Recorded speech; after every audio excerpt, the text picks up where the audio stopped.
Everyone, welcome back to Brick Gaming yugioh. Today, I'm going to be talking about how to build your binders, how to build your collection, all of that type of stuff. But before I get into that content, like, comment, and subscribe. If you subscribe, it really helps me out quite a bit. Helps show me that a lot of people are enjoying the content, and really lets me know to keep on making videos, keep doing more videos, all of that type of stuff.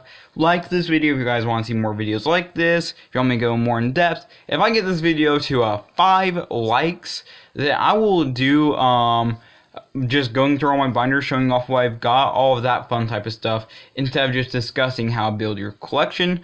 Also, comment if you guys really enjoy this content. Comment if you guys want to see more videos like this, just let me know in the comments below. And now let's get into this. Well, before I even get into how to build collections, I also want to just do a quick announcement. I will be at the event at YCS Portland coming up in I believe less than 2 weeks now. So if you guys want to see me there, just look around. I'll be having this binder on me. I'll have the tag on it for my channel, a whole bunch of stickers. So look for that binder. See me carrying around. It's your boy, Brick Gaming yugioh. Come up and just say hi, whatever. It's all cool with me.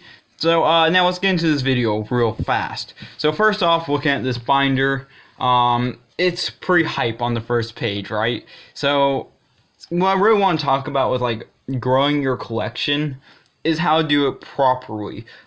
There's a couple different ways you can grow a collection, in my opinion, but I think the best way is either A, trading, B, buying, or C, basically buying product from Konami.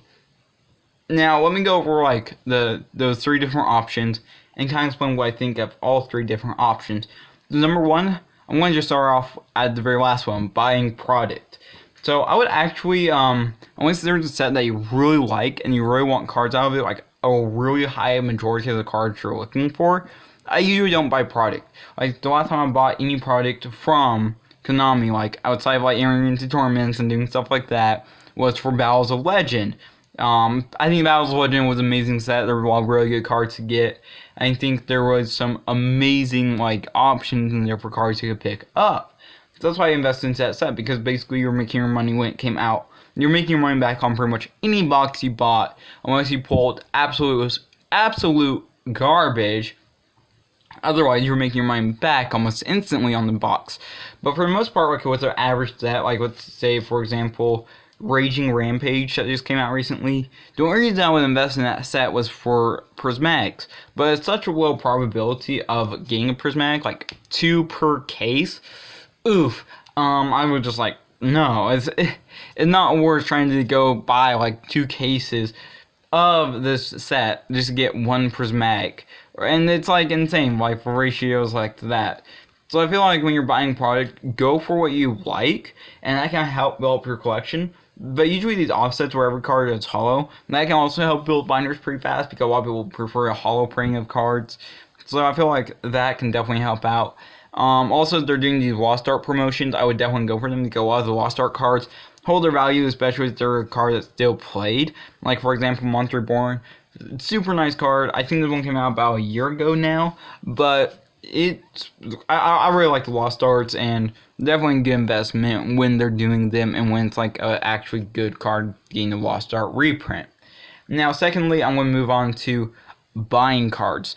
So when you're buying singles off of online, you're usually paying retail, which isn't bad, but the Yu-Gi-Oh marketplace for buying cards is usually up and down quite a bit.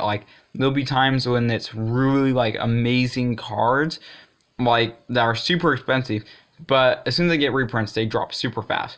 Or for a card that's not worth anything, it can go up over time and become a super expensive card, but then drop down super low in the next week or 2. So that's kind of my whole thing about buying cards is take the vendors route. Find players at your local events. You can get better deals from other players. The other players know the struggle of trying to pick up cards. And so usually, if you want to pick up cards, buy from other players, buy from vendors at events, or just buy online. All of those are options. Definitely would recommend any of those. Definitely support the community. When you support the community, it helps everyone out. So that's another recommendation. And finally, trading cards. So this is a trading card game. So definitely trading is definitely a part of the game. So in my opinion, when you go for trades, always try to go for equal value. Like even like Konami has the whole thing about equal value, and I thought it was like a rule that everyone knew. Just right out the gate. Trade at equal value. Don't rip people off. If someone wants to trade for something at a different value, then that's fine. But if they don't know the values, then let's say for example, you trade a Nightmare Unicorn that someone had, and you trade it to you get it from them for a Deco Talker. Like that's a horrible deal. But yeah, just always trade at equal value unless like the other person is cool at a different value, like at a larger value difference.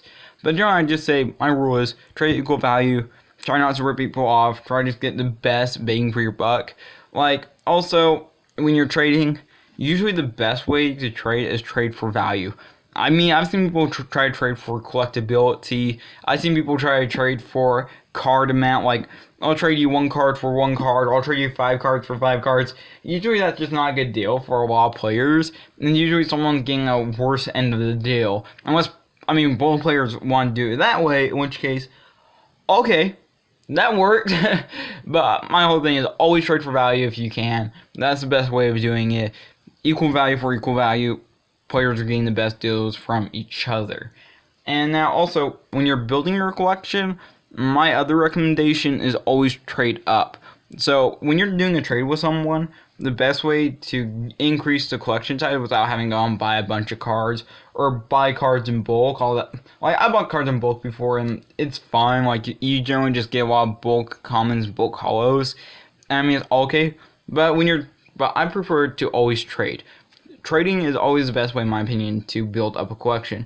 And usually the best way, in my opinion, to build up your collection really fast is look for players who are trying to, get rid of cards super fast. Like, you can pick up, for example, I got, 8 Cerberuses here.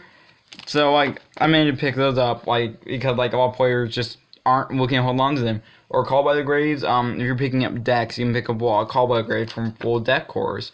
All that type of stuff. Another way that I really like to build up collections is picking up actual deck cores. Like, for example, right here, I got a full core of dinosaurs. And I think, just picking up deck cores can really help build your collection. Also, it gives you more options for, decks to play with in the future. So, let's say you pick up, a hero core. And you're using the hero, you basically have the hero core in your binder. And then your deck gets hit. Well, now you have a hero core to play around with, and you have another option for something to use in the tournament. That's why I really like picking up deck cores, and it can also build up your collection. Because a lot of deck cores, not every single card is super expensive. So it can really just fill out your binder, and really just be worth more as a full core than as singles. So, and that's why I really like to go for deck cores and stuff like that. So, as I kind of explained here, there's a lot of ways to build up your collection, but always trade up just slightly. If the person you're trading with is fine with $1 or $2 difference, that slow build up, when you slowly build up your binder from penny cards to 10-cent cards to 50-cent cards to 75-cent cards, all the way up to let's say $20 cards just all throughout your binder, then that's kind of really cool. It's really cool to build up your binder. For example, same example a lot, but okay, so basically what I've done in the past is I'll slowly build up my binder, slowly trade upwards, slowly get the binder looking nicer and nicer, then offload a good decent chunk of the binder, reinvest back about 50% of that back in the game, and then rebuild the binder back up. So this is just one of multiple binders. I should, for the event, have 4 or 5 binders on me for you guys to go through. So example, this is the nicer binder. Then I got your boy, the budget binder, with a whole bunch of budget cards. So if you're looking for budget stuff, definitely will have this on me at the event. And this is just all really just budget cards, but all of it's really good stuff in here, rescue rabbits, side frame drivers, all that type of stuff, old school cards elemental, hero, wild hearts, a lot of cool stuff in there. And then also in this one, deck cores, so as I mentioned, heroes, but then we also got Maikashis, we got heralds, we got Lightsworns and Crusaders. We've got Got Cosmos in here. We got tons of different decors. So definitely hit me up at the event, guys. Thank you guys for watching. Like, comment, and subscribe. And I'll see y'all in the next video. Brick Gaming yugioh signing out.